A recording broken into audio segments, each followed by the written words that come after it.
Hey singers, have you ever been belting out a high note and then suddenly your voice cracks? We've all experienced that, right? It is so annoying. Those awkward, unpredictable breaks and cracks in our voices can be so frustrating. But don't worry, they happen to all of us.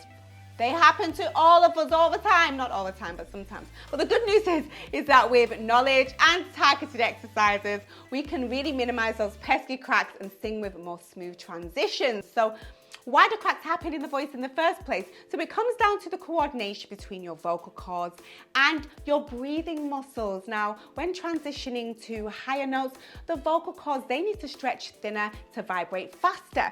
But if your breathing isn't properly supporting and controlling the airflow, then the cords, they just can't keep up.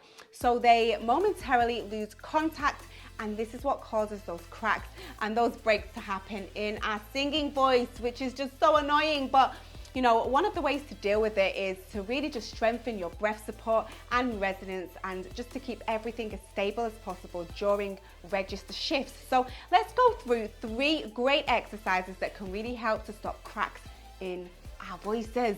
The first one is lip trills. So trill smoothly up and down your range to coordinate and build strength.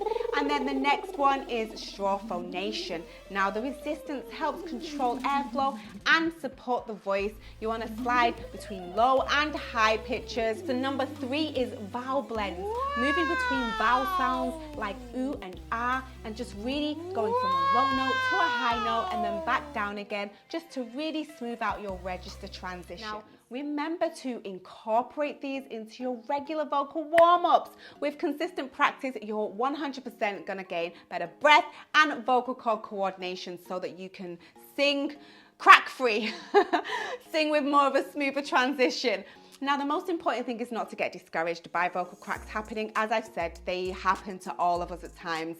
And ultimately, it's just more of a signal that we need to hone in on our skills a little bit more, and we just need to keep studying vocal technique. But yeah, that's pretty much it. Let me know in the comments below if you found these tips helpful. And don't forget to like if you liked the video, and subscribe if you liked the video for more tips on this channel. And yeah, I have an app which is on the App Store and Google Play, and there's a whole bunch of vocal training, challenges and warm-ups on there, so you can download that for free.